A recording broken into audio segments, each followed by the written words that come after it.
Olá, você tem se sentido sozinho ou sozinha nos últimos tempos? Hoje eu quero conversar um pouco com você sobre isso. A solidão foi um assunto resolvido no Éden. Quando Deus olhou para Adão e viu que ele estava só, Deus tratou de providenciar para ele uma companhia que fosse idônea, que fosse adequada. Mas o pecado traz à tona essa questão da solidão e é um assunto que nós precisamos tratar. Nós precisamos falar a respeito dele. Vivemos num mundo repleto de pessoas, andamos em lotações cheias, a maioria das casas tem muitas pessoas, lidamos com um grande número de pessoas, seguidores em internet, cada um quer ter mais do que o outro, mas nunca as pessoas estiveram tão sozinhas como estão agora. Esse é um fenômeno de ordem sociológica que precisa ser estudado, mas também é uma questão de ordem bíblica que precisa ser reparada. A Bíblia nos fala que Caim foi um dos primeiros solitários do mundo.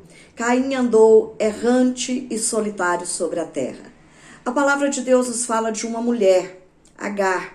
Ela estava sozinha com seu filho no deserto. Estar só já é uma situação de grande tristeza, com um filho que precisava de amparo. E no deserto, a situação de Agar não era nada favorável. A Bíblia nos fala que no momento de extrema fragilidade, Elias diz: eu estou sozinho. E Deus diz para ele: não, você não está só. Deus o faz lembrar de algumas pessoas que estavam com ele.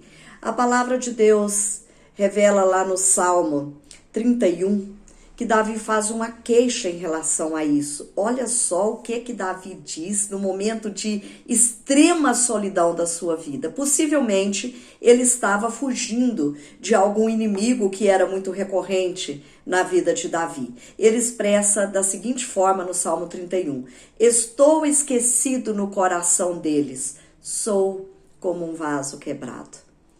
Davi percebia que as pessoas não se lembravam dele com frequência, que ele não tinha uma grande utilidade para a vida de algumas pessoas naquele momento. E ele diz: estou esquecido no coração deles.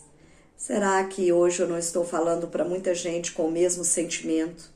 Sentimento de que está esquecida no coração de algumas pessoas? Pode ser que sim. A solidão se faz presente na vida de crianças que têm a ausência da mãe o dia todo. A mãe chega em casa, só dá banho, comida e põe para dormir.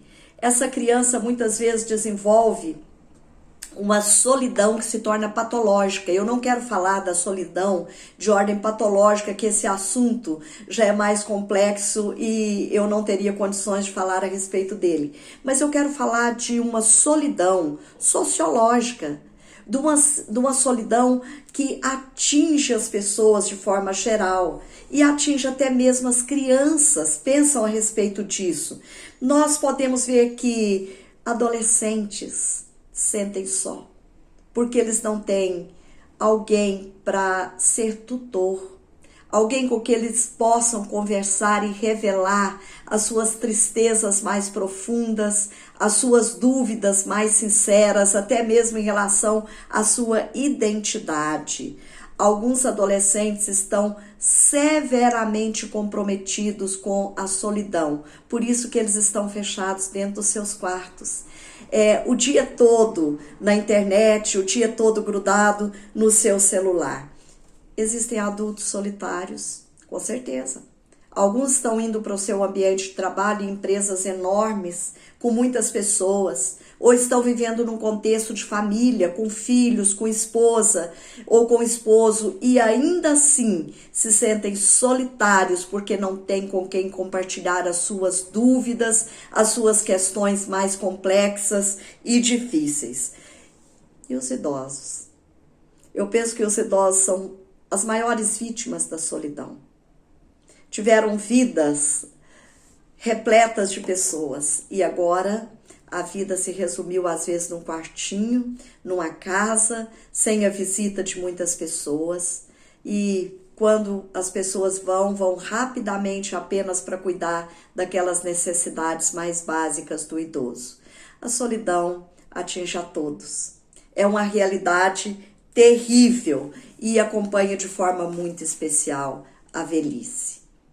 Nós precisamos lidar com essa questão, porque a palavra de Deus tem uma solução para ela.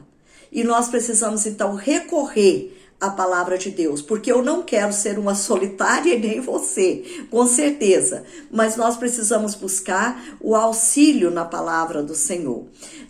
No Éden, Deus traz uma solução para Adão. Deus percebeu que Adão estava só e Deus diz: isso não é bom. Deus olhou para toda a sua obra criadora e disse: isso é bom. Mas quando ele olha para Adão e não tem um ser compatível, alguém que pudesse estar ali junto com Adão para suprir essa sua necessidade criada pelo próprio Deus, porque nós temos necessidade de conviver, necessidade de estar junto com outras pessoas. Quando nós queremos ficar recluso por muito tempo, tem algo errado acontecendo que precisa ser visto e precisa ser analisado, exceto em algumas situações da vida. Por exemplo, a produção intelectual, ela precisa de momentos de quietude, momentos de reflexão, e às vezes nós precisamos estar mais sós nesses momentos. Um escritor, alguém que produz literatura, alguém que produz música, né? As suas letras, os seus poemas precisam estar mais quietos e mais sozinhos, mas isso é por um curto espaço de tempo. Ou às vezes alguém que quer dedicar-se um período à oração, é preciso ficar mais quieto e mais sossegado. Mas isso também é por um pouco tempo, porque logo que passa esse tempo aí da quietude, nós precisamos conviver com as pessoas e com a realidade daqueles que nos cercam. Uma psicóloga, Margarida, ela diz o seguinte, que às vezes, ela se chama Margarida Lima, que às vezes nós precisamos estar não com o outro, mas em si. Precisa estar ligado a si próprio. E muitas vezes nós precisamos tirar um tempo para estar a sós com Deus. Mas passado esse tempo, nós necessariamente precisamos conviver com as pessoas, até a fim de auxiliá-las nessa questão de não estar sozinha. No Éden, Deus providencia para Adão e supre a sua necessidade de companhia com o casamento, não é? O casamento era ali uma necessidade suprida. Tem muita gente que casa e não entende isso. Continua sozinho do mesmo jeito, continua sozinha do mesmo jeito. Casamento tem essa função de viver junto com alguém e de suprir essa demanda que é não viver em solidão. Seu casamento é assim, você é um companheiro ativo, uma companheira ativa que supre essa necessidade. Mas há muitas pessoas que não são casados, ou vivem um estado de viuvez, ou resolveram estar e viver essa vida assim, sem constituir uma família. Aí a palavra de Deus nos dá uma outra solução, que é a família da fé. A palavra de Deus nos diz que a comunidade da fé deve ser um abrigo para que as pessoas não se sintam sozinhas, não se sintam desamparadas. Nós devemos cuidar uns dos outros nesse sentido. A palavra de Deus nos diz lá em Hebreus, no capítulo 12, versículo 15, o seguinte: cuidem uns dos outros, para que nenhum de vocês deixem de experimentar a graça de Deus. Olha que coisa linda.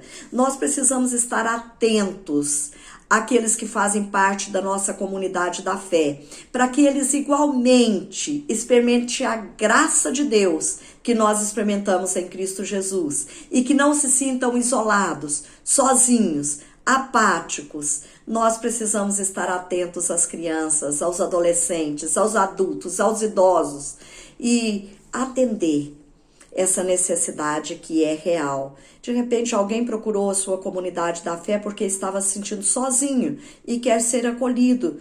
A palavra de Deus nos diz que nós somos acolhidos e devemos acolher uns aos outros. Olha o que diz a palavra de Deus em Romanos, capítulo 15, versículo 7.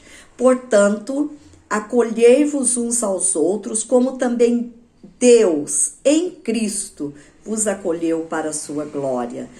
É assim que nós devemos olhar para as pessoas e acolhê-las nas suas necessidades de estar de estar junto, assim como Deus nos acolheu em Cristo Jesus. Esse é o nosso grande modelo.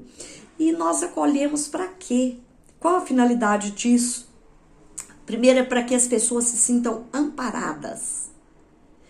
Depois nós acolhemos para que as pessoas experimentem desse cuidado paternal de Deus. E Deus quer usar a minha vida, Ele quer usar a sua vida para acolher pessoas. Preste bastante atenção. É isso que a palavra de Deus está nos dizendo. Para que não haja nenhuma perturbação, nenhuma raiz de amargura no meio ou em meio à comunidade da fé, que gere descontentamento ou que a glória de Deus não seja vista entre nós, nós precisamos necessariamente acolher pessoas para que elas não se sintam solitárias. Há entre nós estrangeiros. Os estrangeiros precisam ser acolhidos, porque eles também estão em terra estranha. Essa é uma recomendação da palavra de Deus. Eu não sei qual é a sua situação. Se você é um solitário, ou se você é aquele que abriga gente solitária. Se você for um solitário, procure uma comunidade da fé, uma comunidade acolhedora de pessoas. Procure na palavra de Deus o aconchego que você tanto necessita e na vida de pessoas sérias, comprometidas com o reino de Deus. Se você é um acolhedor de pessoas solitárias, preste atenção nas suas necessidades, nas necessidades daqueles que estão perto de você e daqueles que fazem parte da sua comunidade da fé. Que Deus te abençoe, que Deus supra a sua necessidade para que você não se sinta sozinho e que Deus use a sua vida para acolher pessoas assim como Deus nos acolheu em Cristo Jesus. Deus te abençoe, um grande e forte abraço acolhedor para você.